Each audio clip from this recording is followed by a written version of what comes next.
Hola, hola, muy buenas noches para todas las personas que se conectan a esta hora para hacer parte de este primer encuentro, de esta clase magistral, de este webinar gratuito que hemos querido realizar de manera especial para todos y para cada uno de ustedes.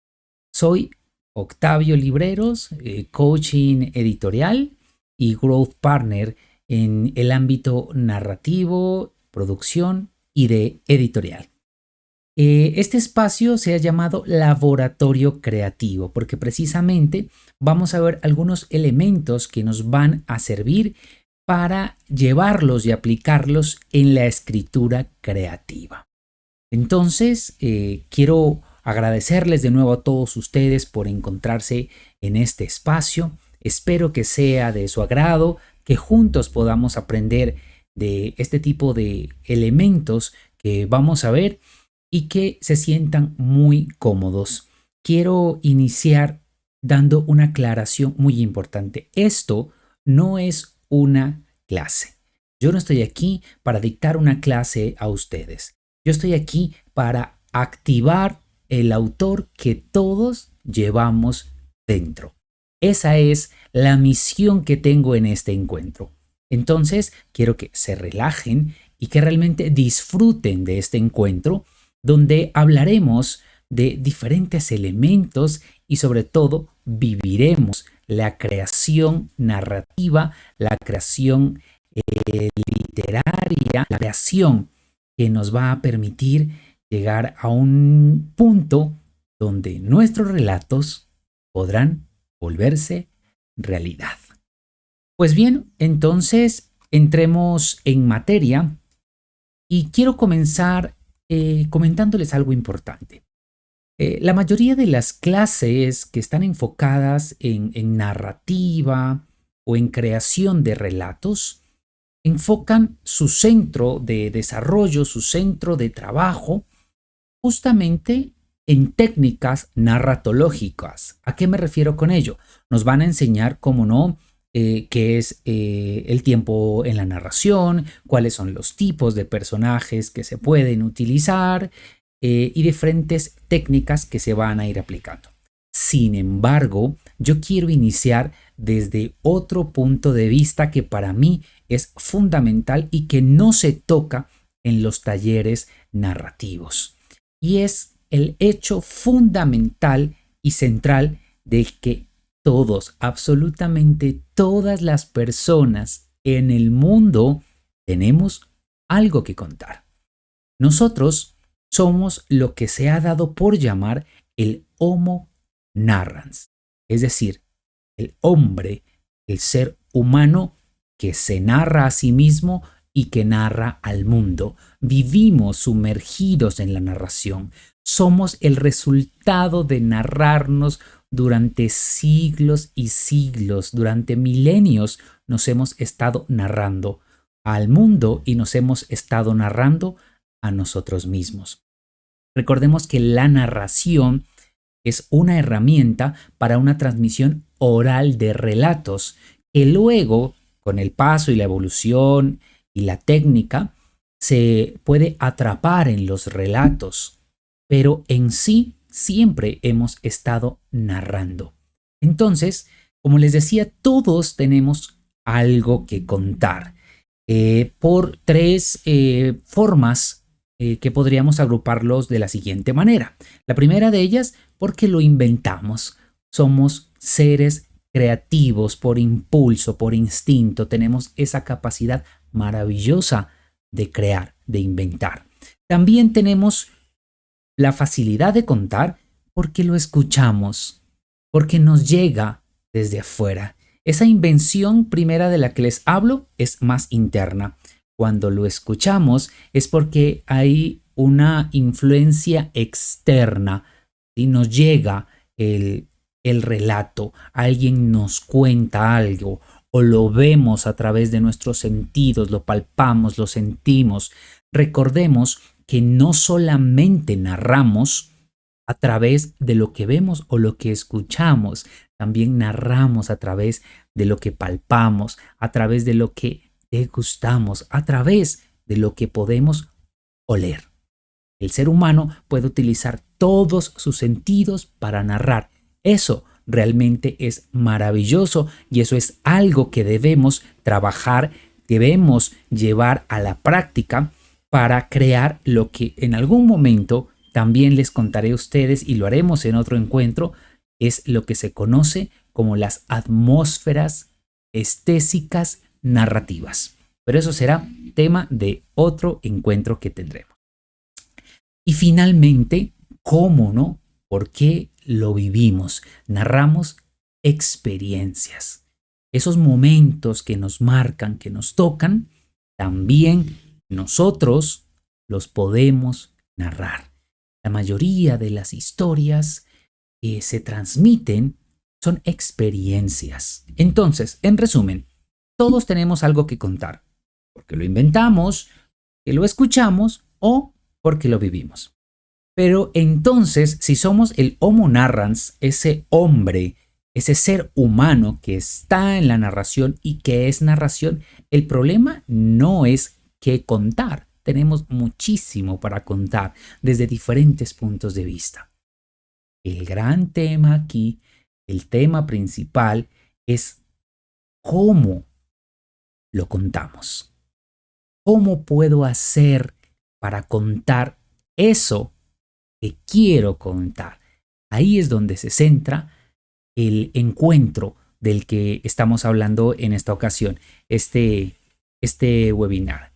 Bien, miremos en esta imagen lo que he querido compartir con ustedes. Entonces, la parte creativa más la parte técnica es lo que crea el arte. El arte es esa herramienta que el ser humano ha desarrollado a través de la historia con la finalidad de transmitir. Las artes en general, música, la escultura y, cómo no, la literatura.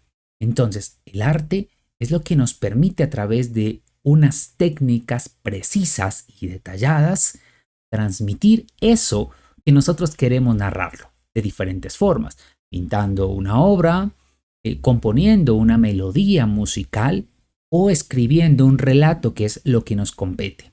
Pero también, y este es uno de los puntos fundamentales para entender el arte literario, el arte creativo, la narración, no solamente nos permite capturar o transmitir eso que queremos contar, también nos permite que perdure en el tiempo, que sea algo que se mantenga, algo que pueda ir de una generación a otra, que pueda traducirse, que eso es algo espectacular. Imagínense la dicha nuestra de poder leer las grandes obras de los griegos, leer las tragedias griegas, leer a Sófocles, leer a Edipo.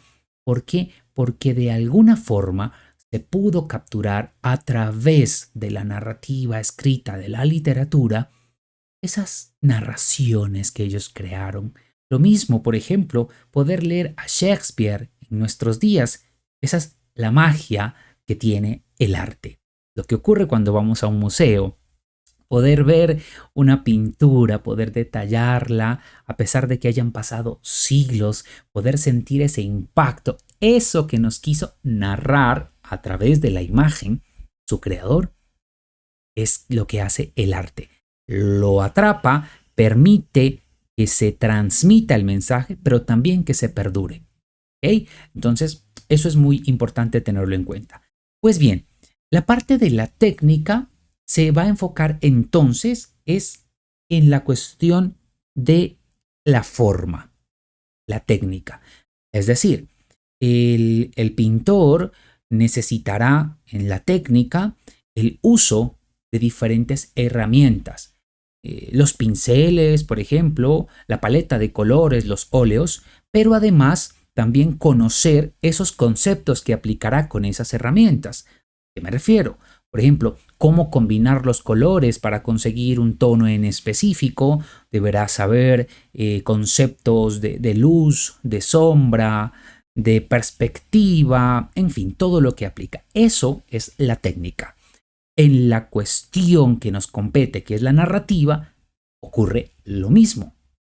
En este caso, nosotros vamos a ver en el desarrollo de este webinar precisamente esas técnicas, esas herramientas que nos permiten que nuestra historia pueda interpretarse narrativamente, pueda plasmarse a través de un relato literario y pueda transmitirse, que más no solamente se transmita, sino también, como ya lo dijimos, perdure en el tiempo.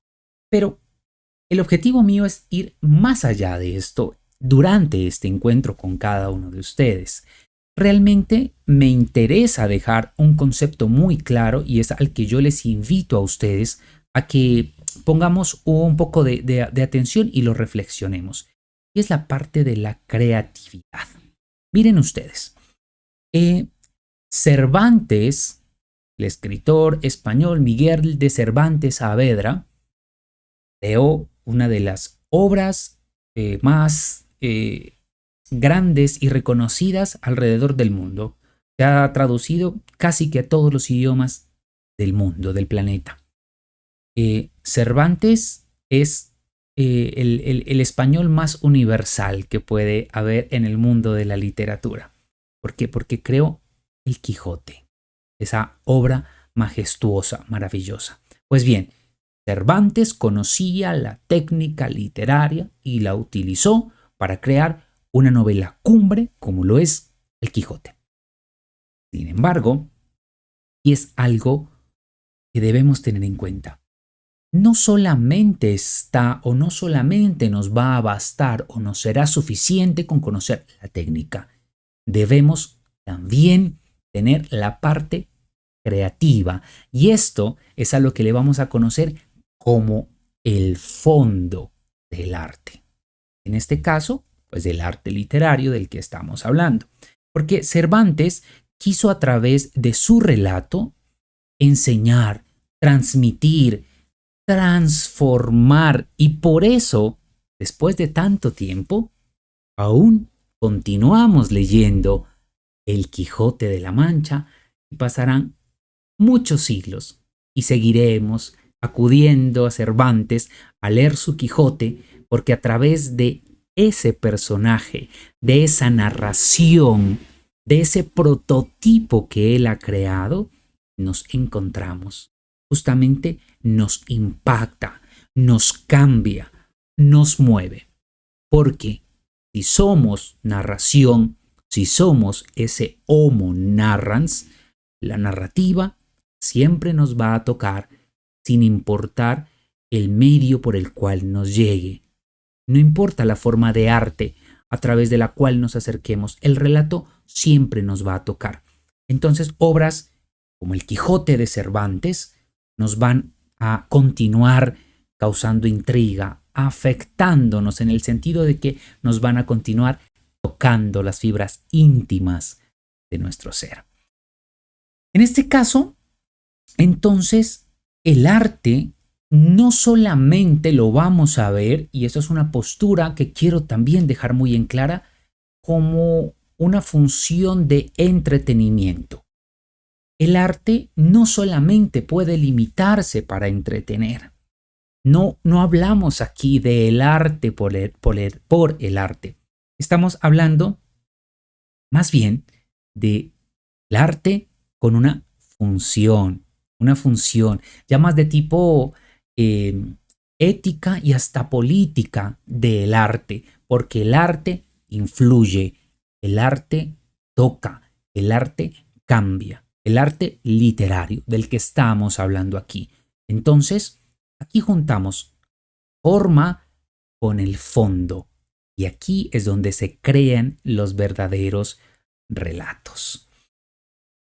Continuando con lo que venimos desarrollando, preguntémonos acerca o analicemos este elemento que es fundamental, la voz narrativa, ¿sí? El verdadero diferencial del autor. ¿Qué decimos aquí? O sea, ¿o qué diferencia hay, les pregunto a ustedes, entre un autor y un escritor? Piénselo, analícelo, si quiere lo pueden comentar aquí en la cajita de comentarios. ¿Qué diferencia hay entre un autor y un escritor? Miren, no todo el que escribe es un autor, pero no hay autor sin escritor. Lo repito, no todo el que escribe es un autor, pero no hay autor sin escritor. Aclaremos un poco esto. Decimos aquí que la técnica se aprende y la voz narrativa, se descubre, se trabaja. Todas las técnicas justamente son técnicas porque se pueden aprender, se pueden transmitir, se pueden enseñar. La técnica de la pintura, la técnica que tiene el arte musical, la técnica que tiene la narrativa, todo esto se puede transmitir, enseñar y aprender. Pero la voz narrativa, que es lo que yo quiero dejarles a ustedes en este encuentro, es justamente lo que hay que descubrir, hay que trabajar, hay que esforzarse por llegar a ello. Pues bien, miren, el escritor es la persona que como oficio tiene el escribir, es decir, crear un texto. No hay ningún problema, conoce bien el manejo de las reglas gramaticales, ortográficas, el manejo de la narratología y lo hace bien, lo maneja. Es más, a ustedes les había enviado ya un correo con una guía de narratología. Ahí encuentran ustedes elementos acerca de cómo con esos conceptos pueden crearse relatos. Eso es lo que utilizamos los que somos escritores. Cuando estamos en la esfera de ser un escritor, tomamos esos elementos, así como el pintor utiliza la paleta de colores, de óleos, y toma sus pinceles y empieza a pintar. Perfecto. Asimismo, el escritor lo que hace es devenir en el arte de escribir, utilizando las herramientas.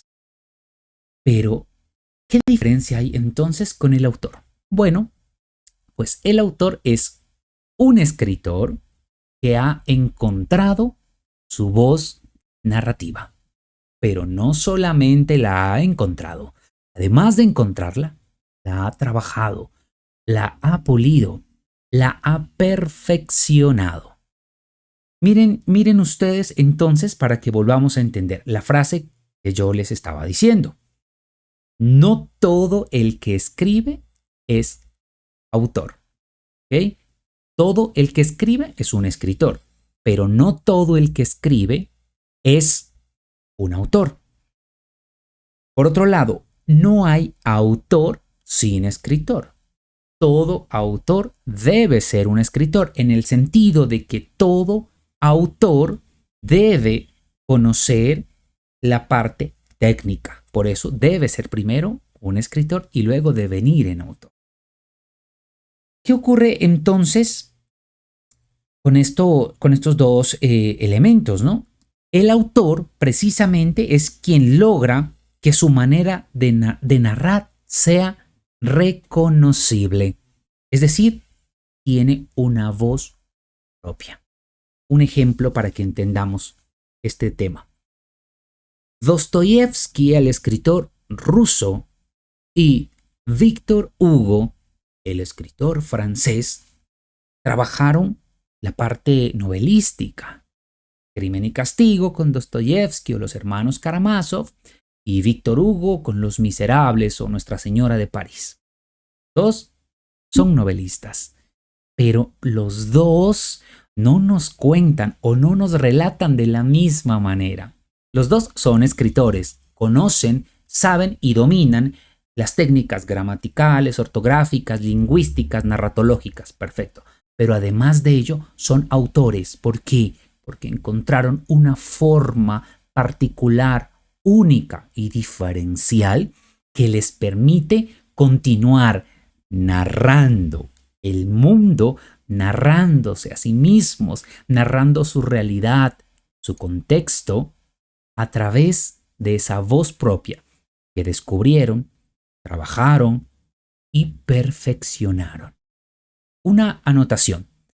Esa voz narrativa que yo estoy comentándoles a ustedes y es realmente el centro, el corazón de este webinar que he querido compartir con ustedes, esa voz se descubre, pero nunca se llega a encontrar en su totalidad. Y eso es lo maravilloso. ¿Por qué?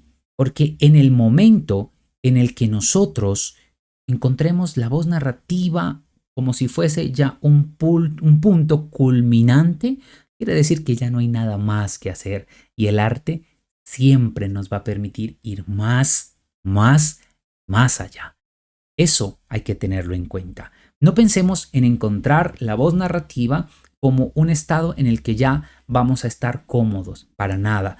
Siempre podemos estar explorando, experimentando, yendo mucho más allá, que es lo que hacen los autores a través de sus obras.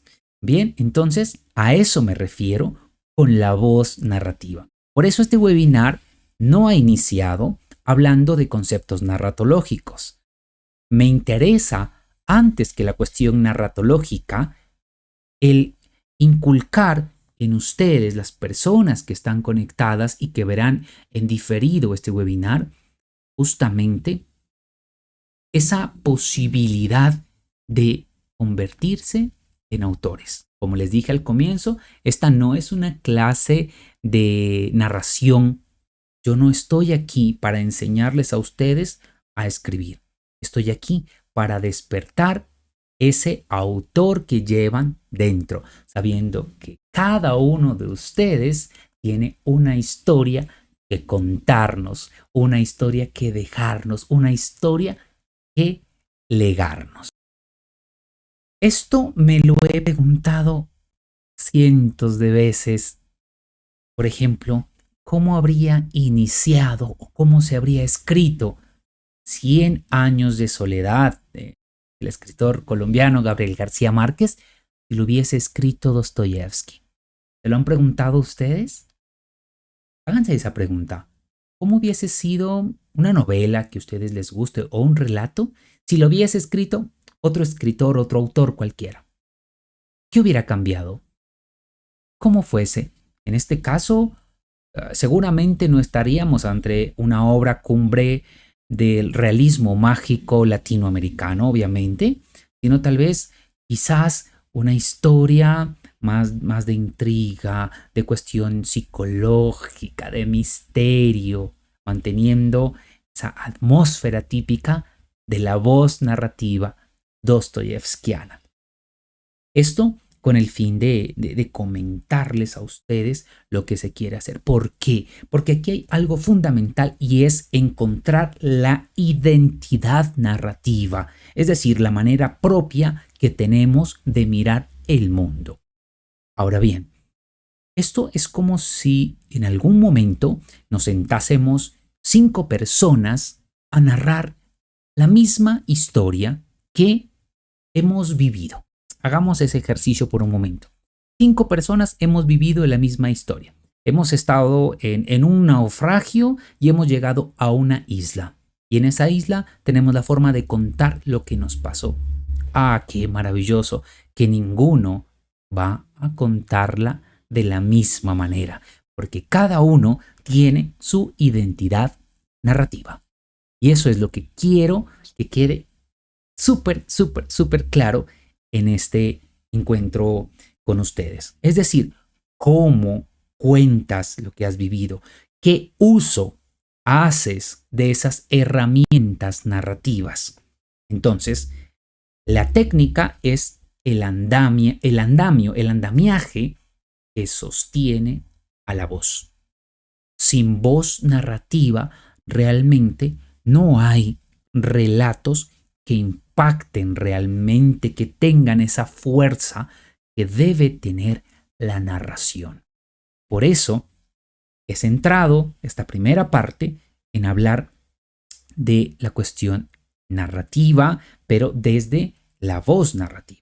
Tengamos en cuenta que la técnica se va a enfocar al relato, al texto, digámoslo así. En cambio, la voz es lo que va a afectar, lo que va a atrapar al lector. ¿Ok? Entonces, esto nos va a permitir entender algo para entrar en el desarrollo narratológico, que el relato existe y el relato se da cuando hay un lector. En ese momento, el relato cobra vida. Cuando alguien lee lo que nosotros hemos escrito, el relato cobra vida. Es como si el relato fuese una flor, una rosa que abre sus pétalos ante el lector. Tengan en cuenta eso, por favor. Los relatos realmente son relatos cuando son leídos.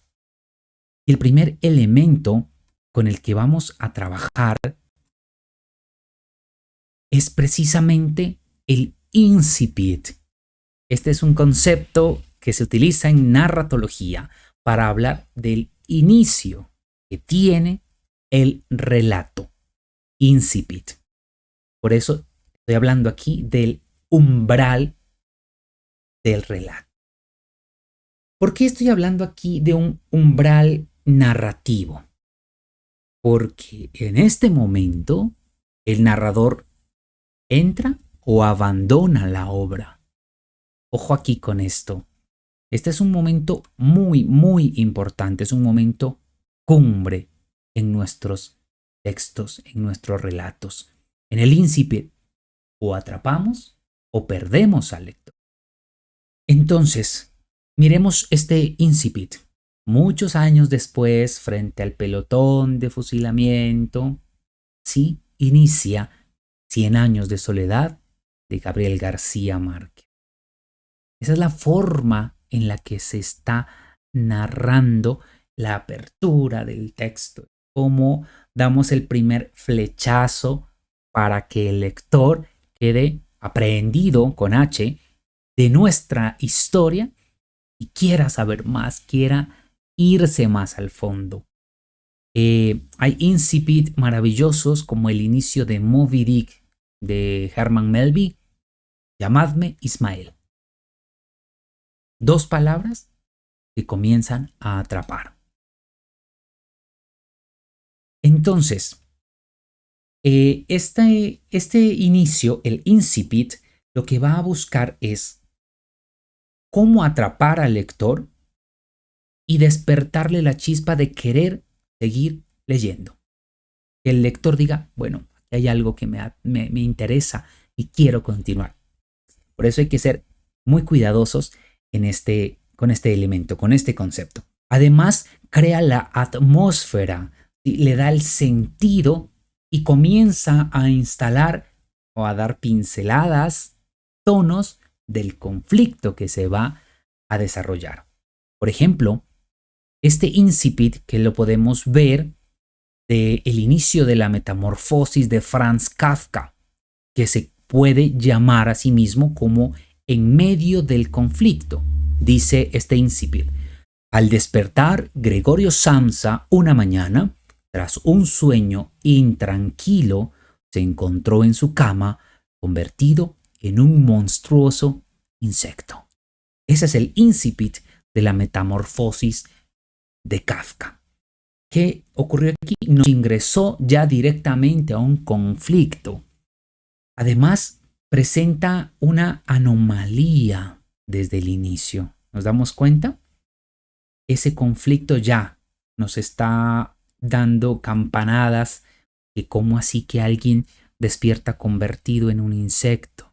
Aparte que refleja algo que los seres humanos en muchos momentos de nuestra vida lo experimentamos y es pasar sueños intranquilos, pesadillas, no poder dormir. Pero ¿cómo es eso que te despiertas convertido en un insecto? Pues bien, aquí está atrapando a través de un absurdo, de una anormalidad, pero justamente esa es la magia. Aquí lanza Kafka nos lanza a nosotros como lectores directamente a su abismo narrativo. Nos ha sacudido. Él no está dando explicaciones de nada. Él nos está obligando y llevando a creer en esa narración. Eso es otro elemento que lo veremos en otra ocasión, en otro webinar, para hablar de la verosimilitud de los relatos.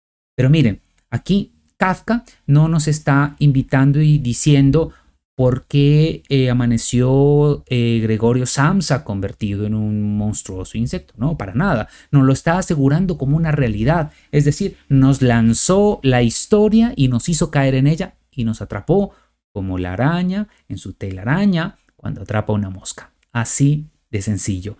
Es decir, nos convertimos en un insecto para la trama que está creando Franz Kafka. El siguiente incipit es el atmosférico. Construir el mundo narrativo sin exponer directamente el conflicto. Aquí, en este incipit de la novela 1984 de George Orwell. Era un día frío, luminoso de abril, y los relojes daban las 13. Ah, ok, los relojes daban las 13. Bueno, porque los relojes llegan hasta las 12 y luego pasan a la 1. Bueno, aquí ya hay una anomalía de nuevo. Los relojes daban las 13. En esta atmósfera, entonces, en este incipit se busca es eso, crear esa atmósfera. Aquí ya no se está hablando de frío. Era un día frío. Les dije a ustedes que en otro momento hablaremos sobre las atmósferas narrativas, lo que se conoce o he desarrollado como la atmósfera estésica, y es justamente esta una de las formas de atmósferas que se pueden utilizar. Era un día frío, ya nuestra mente, nuestro cerebro lo interpreta.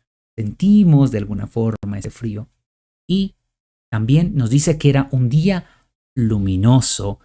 Vemos, hay sol de alguna forma y nos ubica en un espacio el mes de abril.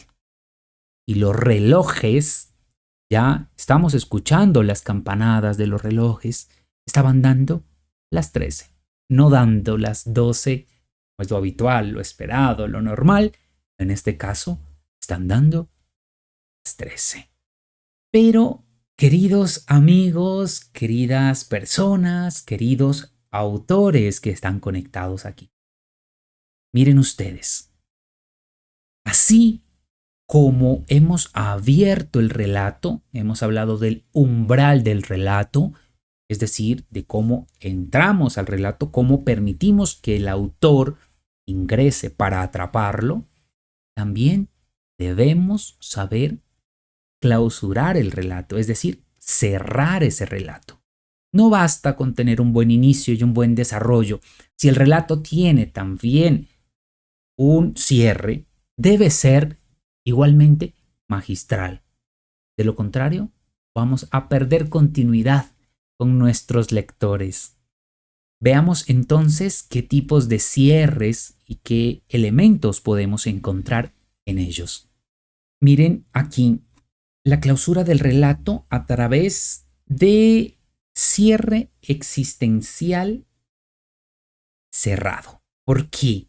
Porque la obra no se recuerda solo por cómo comienza, sino también por cómo termina. Muchas veces el final de un relato es el que nos deja marcados y nos deja con esas ganas de volver a acercarnos a ese autor porque supo cómo darnos la estocada final con la que nos quedamos amarrados a ese lector y queremos más relatos de él.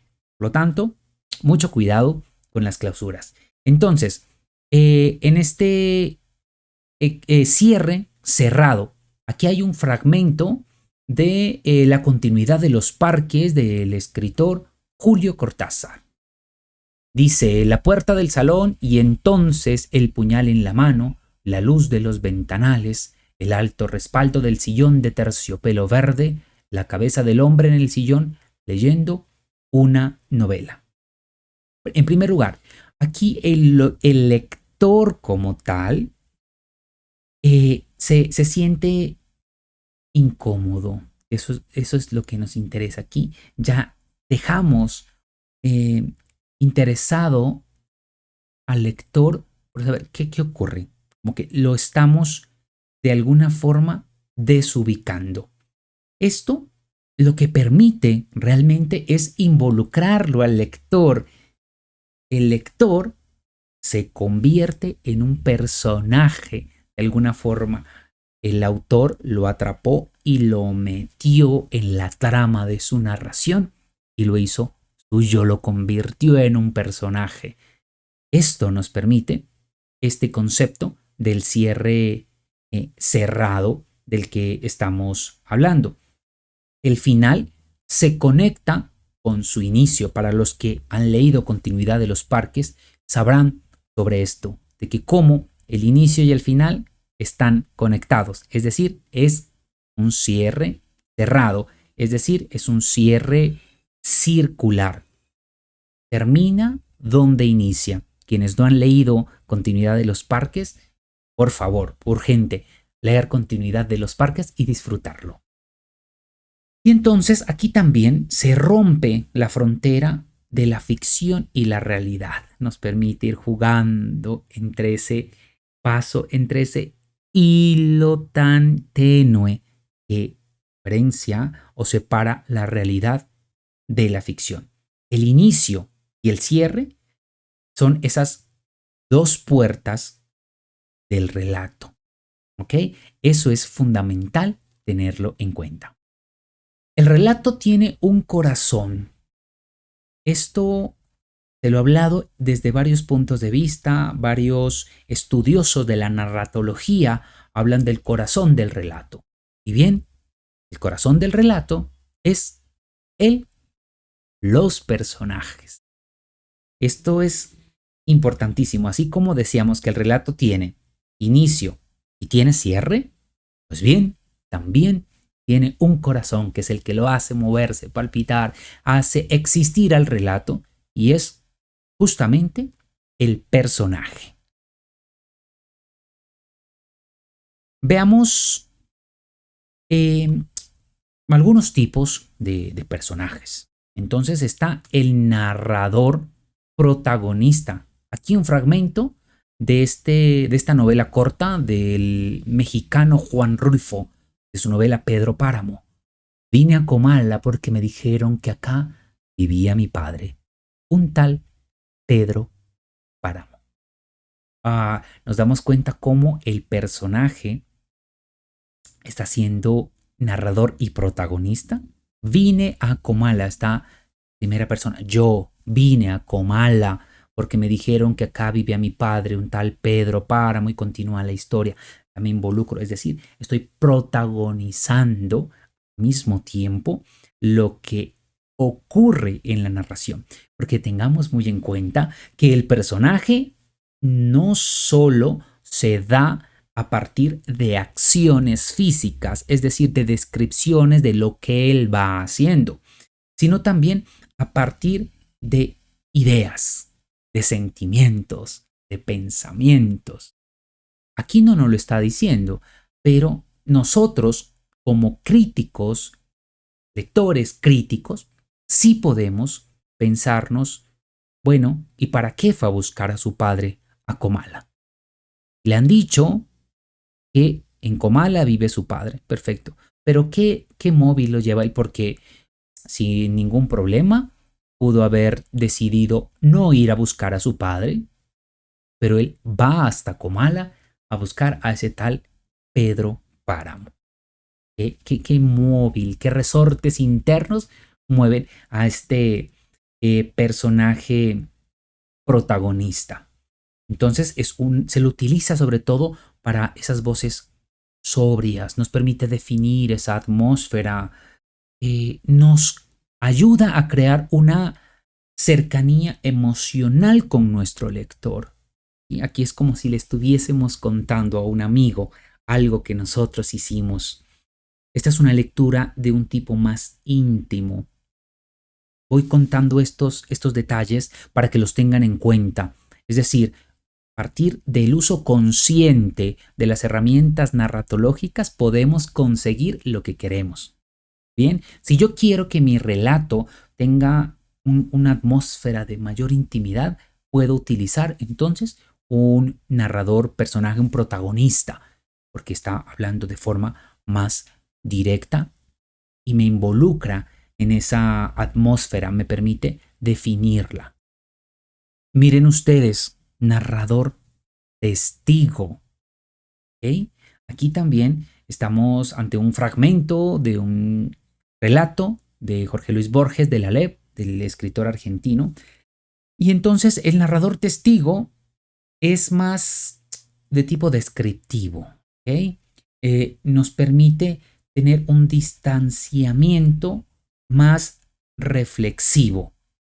Es decir, tiene una conciencia, pero desde lo que él puede testificar como tal. No puede ir más allá de lo que está ocurriendo, de lo que ha visto como testigo. Narra hechos de primera mano, pero sin saber, sin entender los móviles, sin involucrarse en la narración. Esto nos va a permitir crear esa conciencia autoral en la narrativa. En la guía que yo les he enviado a ustedes encontramos muchos más detalles acerca del personaje, de los diferentes tipos de narradores, de cómo se combina narrador con personaje, las diferentes clasificaciones, para que ustedes puedan aplicarlos, entenderlos y realizar los ejercicios que ahí se han sugerido. El otro elemento narratológico fundamental sin el cual el relato no existe, este es otro de los pinceles que tenemos los escritores para crear un texto narrativo, es el tiempo narrativo. Entonces, en el tiempo narrativo podemos encontrar un tiempo fragmentado no lineal. Por ejemplo, en este fragmento de La rayuela de Cortázar, se pregunta, ¿encontraría a la maga? Tantas veces me habría bastado asomarme y continúa el relato. Bien, entonces es para mostrar un pensamiento errante. No es un tiempo lineal, inicio, nudo, desenlace, no. Hay tiempos, hay avances, hay saltos temporales que nos permiten jugar con esa atmósfera que vamos creando a partir de nuestro relato. Es una estructura un tipo más abierta. Tenemos mayor libertad cuando tenemos un tiempo fragmentado no lineal. Entonces, es el lector el que va reconstruyendo la secuencia. Esto es interesante porque volvemos al lector en un lector activo, no lo dejamos en la pasividad de que lea el relato y entienda o vaya justamente cómo van ocurriendo los hechos. No, porque aquí lo llevamos a que el lector analice las situaciones, las pistas, los saltos temporales, los diferentes elementos que hemos puesto en la narrativa de este uso del tiempo fragmentado. Es decir, le estamos exigiendo al lector y diciéndole, no solamente quiero que leas mi relato, quiero que lo entiendas, quiero que te involucres, quiero que lo palpes, que lo vivas. Eso es lo que está ocurriendo con el tiempo fragmentado no lineal. Tenemos entonces también el tiempo que es psicológico o memorialístico. Este es un tipo de tiempo que no se rompe, sino que se expande. Por ejemplo, en este fragmento, durante mucho tiempo me acosté temprano. Aquí no nos está dando esos saltos como lo vimos en el anterior, en el fragmentado, sino que está buscando generar precisamente esa expansión. Es más que nada para utilizarlo en un tiempo interior del personaje. Aquí el personaje está diciéndonos que se ha acostado durante mucho tiempo temprano y eso puede permitirnos tener una expansión, ir mucho más allá, generar reactivaciones emocionales del pasado que comiencen a impactar y a generar esa atmósfera de la que venimos conversando, de la que venimos hablando.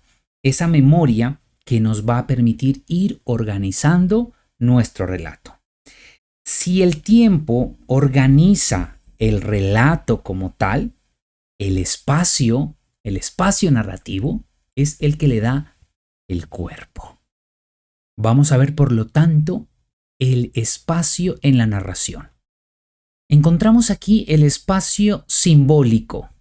Nuevamente recurrimos a Rulfo con su Pedro Páramo. Comala está sobre las brasas de la tierra, en la mera boca del infierno. Aquí nos está describiendo un espacio simbólico, un estado emocional, es decir, un paisaje psicológico o un espacio que está vivo. Nos está diciendo que está ubicado en las brasas del infierno. Ya nos estamos imaginando el espacio, ya nos estamos imaginando cómo es esa Comala de la que nos habla Juan Rulfo a través de este tipo de espacio simbólico. Este es otro tipo de espacio que es el social dinámico. Aquí tenemos un fragmento de Los Miserables de Víctor Hugo. París arroja al azar sobre sus calles una población fluctuante que se detiene, se dispersa y se reúne. En este social dinámico, en esta forma de manejar el espacio, la sociedad o la ciudad se entienden como un organismo. Las multitudes, la masa social, las personas, pueden ser como tal un personaje.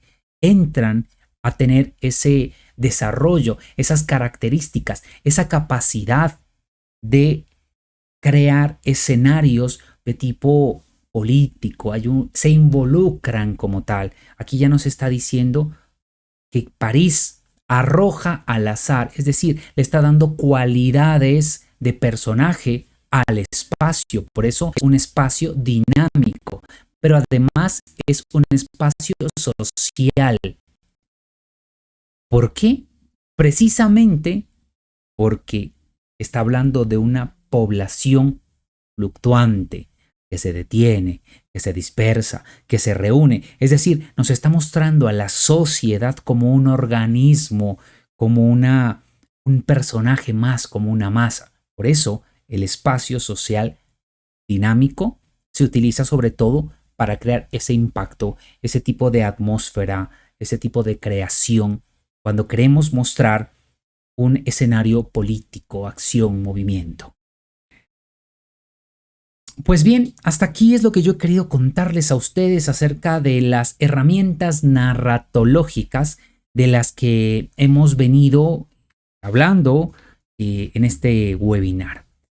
Pero, sin embargo, yo quiero dejarles un obsequio directamente de algo que yo he venido trabajando, yo he venido utilizando y quiero compartir con ustedes.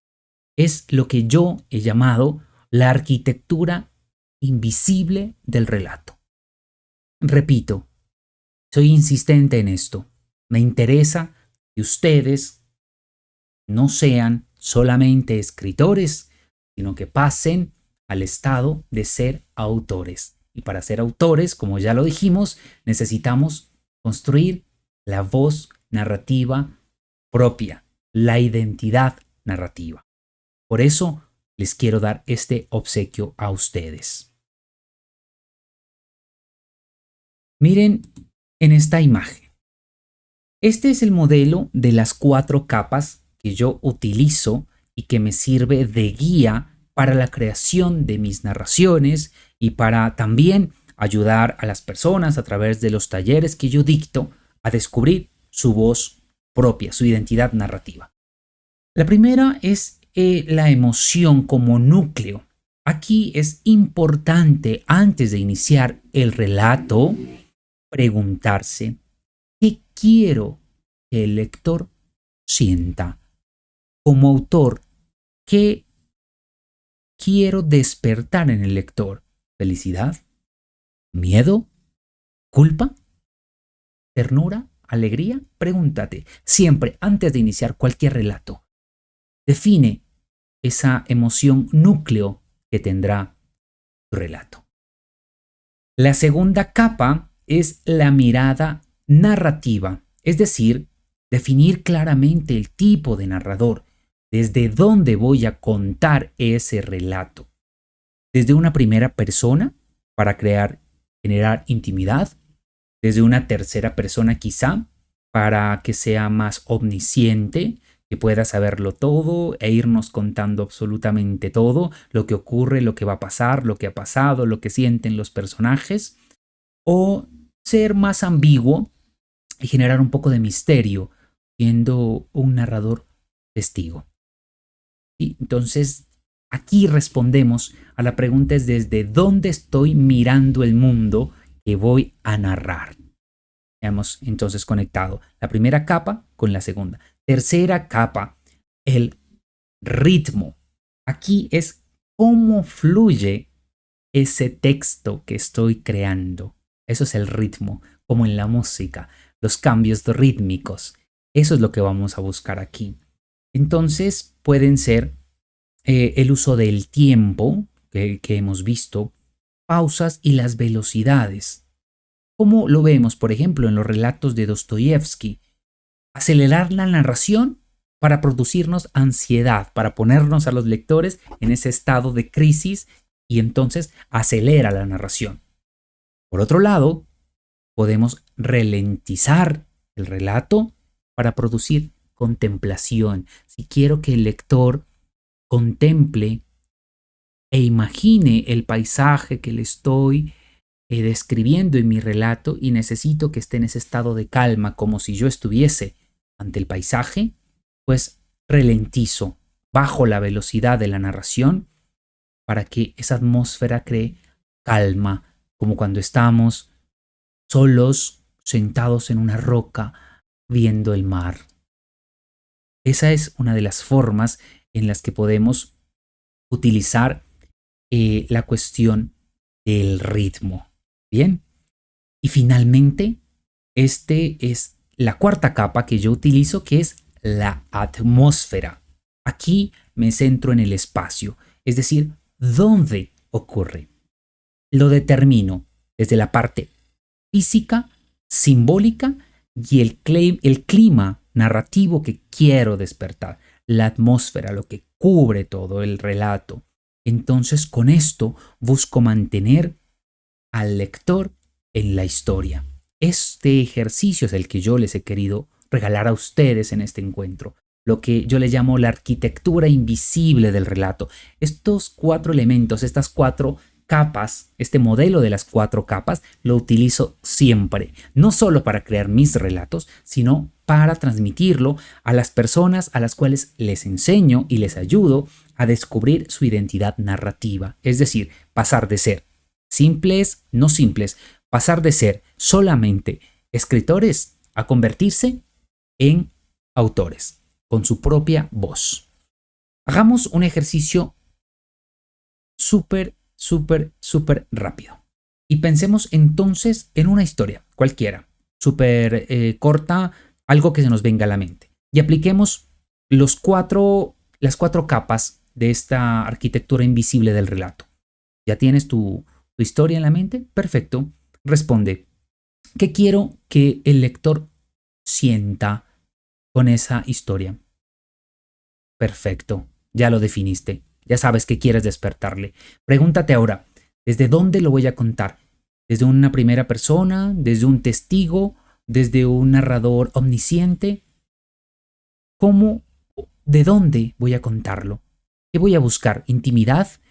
¿Voy a buscar misterio? Listo, ya lo tengo, ya sé desde dónde. Tercero, el ritmo. ¿Cómo fluye esa historia, ese cuento breve que estamos creando aquí, ya mismo, en este ejercicio cortísimo? ¿Qué tiempo vamos a manejar? ¿Qué pausas? ¿Qué velocidad? ¿Va a ser muy rápido o va a ser ralentizado? ¿O va a iniciar rápido y va a terminar lento? ¿O viceversa? Y finalmente, la atmósfera, ¿dónde ocurre? El espacio físico. Físicamente, ¿dónde es? ¿Es una ciudad? ¿Es un pueblo? ¿Es quizá debajo del mar? ¿Dentro de un volcán como Comala? ¿Es simbólico como lo que acabamos de ver de Comala? ¿Qué clima narrativo quiero generar? Pues bien, si pudiste responder a estos cuatro modelos, a estas cuatro capas, quiero decirte algo muy importante. Y es que has dado el primer paso para descubrir tu voz narrativa. Todos nosotros tenemos una historia que contar. Y todos nosotros tenemos una forma de contarlo. Por lo tanto, todos somos autores en potencia. Pero para ser autor hay que ser escritor. Y el escritor, como esto es una cuestión técnica, se aprende. La voz narrativa, la identidad narrativa, se pule, se encuentra, se ajusta y se va mejorando. Eso es la diferencia de la cual podemos partir y tener siempre en cuenta. Mi invitación, pasemos de ser escritores para convertirnos en autores. ¿A través de qué? De escritura acompañada, de la corrección constante, de la lectura compartida, de la disciplina creativa. Por favor, tengan en cuenta que no existe como tal las musas que llegan a inspirarte. No, no. Todas las formas de arte requieren de disciplina y constancia. El arte no llega en cualquier momento y te inspira. Decían o dicen que la inspiración llega, pero debe encontrarnos trabajando. Por lo tanto, esto es un proceso creativo, pero con disciplina para poderse manejar. En los diferentes proyectos editoriales he realizado, los acompañamientos a diferentes autores, los talleres que he dictado, los procesos formativos, precisamente les sugiero esto. Para que pasemos de ser escritores a convertirnos en autores, trabajemos la escritura acompañada para que podamos ir viendo esos momentos en los cuales hay que hacer ajustes desde la parte narratológica, pero también desde la identidad narrativa. Hay que tener corrección constante, no tengamos miedo de tachar, de borrar. Ustedes, y eso también les sugiero, lean biografías de sus grandes autores y vayan a ver cuántas veces reescribieron novelas enteras. Muchas de ellas las incineraron en su totalidad y las volvieron a escribir.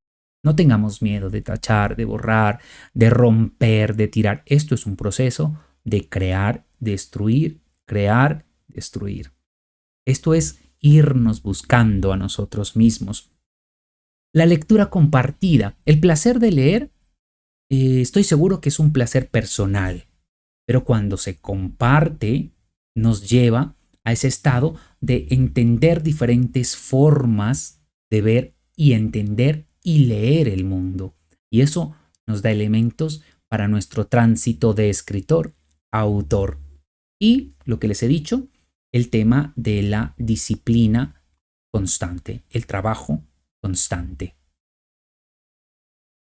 Bien, para las personas que me lo habían preguntado, sí, vamos a abrir un laboratorio creativo. Este va a ser un laboratorio online con grupos de máximo 5 personas. Vamos a iniciar la primera semana de febrero.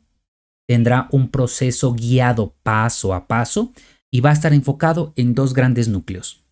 En encontrar, pulir, ajustar y mejorar la voz narrativa y, cómo no, en tener una técnica aplicada, que es la narratológica, de la que hemos visto algunos elementos en este webinar. Entonces, este taller creativo está totalmente disponible. Va a llegarles a ustedes el enlace. La persona o las personas que quieran hacer parte del laboratorio creativo podrán escribir a través del WhatsApp que les va a llegar y van a recibir toda la información, los horarios y como les digo, solo son grupos de 5 personas para que podamos trabajar de una forma especial. Porque además, durante el laboratorio creativo tendremos encuentros semanales. Nos vamos a encontrar así de forma semanal para ir aprendiendo técnicas, conocimiento, en fin. Pero también van a tener las personas que se inscriban al laboratorio creativo un acompañamiento 1 a 1 de asesoría. Vamos a definir encuentros en los cuales yo me voy a encontrar con cada una de esas personas en diferentes espacios y horarios para que hablemos cerca de su trabajo literario. Me interesa conocerte, me interesa identificar, ayudarte a encontrar esa voz narrativa. Pero para eso tengo que hablar contigo, tengo que encontrarme contigo. Tenemos que entrar en esa atmósfera de intimidad para que podamos, a partir de preguntas y de ejercicios, ir descubriendo la voz que te va a identificar y te va a llevar de la escritura a la parte de ser un autor. Además de ello, te enviaré guías prácticas de escritura, de ejercicios, material de descarga. Las clases obviamente van a quedar grabadas y las vas a poder ver las veces que tú quieras. Tendremos acceso a un grupo privado de WhatsApp donde hay una comunidad de autores, que es lo que estamos creando. En este grupo privado vamos a estar enviando información todos los días, sugerencias, tips, lecturas, audiolibros, textos, material de estudio, todo eso para las personas que se van a unir al laboratorio creativo. Pero no solamente llegamos ahí. Cuando culminemos el laboratorio creativo, el relato que hemos trabajado en el mismo hará parte de la antología de relatos Cuando la voz despierta. Este es un texto, un libro que compila los textos, las narraciones que desarrollemos cada uno de ustedes conmigo durante el taller y tendrá su propio ISBN.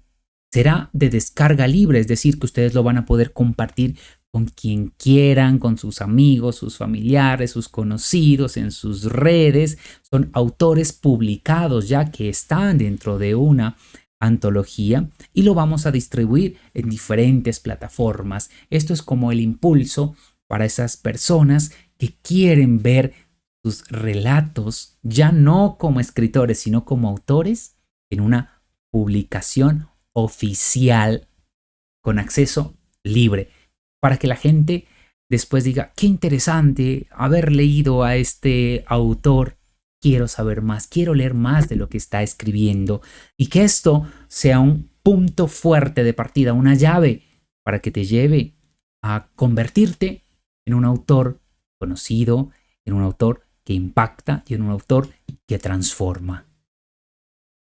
Pero quiero darles un detalle para todas las personas que se inscribieron al webinar a través del landing page, que hicieron parte de este proceso, que se han conectado y a quienes no, por diferente motivo, que les está llegando este diferido de la clase, les quiero dar un obsequio. Quiero que hagan parte del club de lectura guiado que voy a trabajar. Vamos a tener también encuentros semanales. Vamos a leer relatos. Quiero leer relatos que ustedes vayan creando o que ustedes quieran sugerir para que los analicemos entre todos. Vamos a analizar cuentos breves, vamos a analizar cuentos latinoamericanos, cuentos europeos, cuentos africanos, en fin, de todo el tipo de literatura. Vamos a tener lecturas compartidas, obviamente la parte de recomendados y sobre todo una discusión creativa alrededor de estos textos. Por eso, las personas que quieran hacer parte del club de lectura guiado, les va a llegar un enlace donde deberán inscribirse y definiremos qué días en la semana nos vamos a encontrar para poder llevar estas lecturas, este club, a un nivel de realmente impacto, de disfrute, pero que nos sirva a todos. Bueno, para las personas también que me han preguntado cómo contactarme, mis datos y demás, y está toda mi información, mi correo personal, mi WhatsApp. Soy Octavio Libreros y quiero agradecer, como no, a todos y a cada uno de ustedes por haberse dado este espacio, por permitirme hablarte de una manera directa, por permitirme transmitirte un poco de lo que sé, de la experiencia, de lo que he aprendido durante mi formación profesional. Pero sobre todo, quiero decirte algo para cerrar. Tu voz, tu relato, tu historia, importa. Importa porque esa lectura que tú tienes del mundo es única. Quiero invitarte entonces para que seas un autor. Les deseo una hermosa vida y que tengan muchas, muchas lecturas alrededor suyo. Hasta pronto.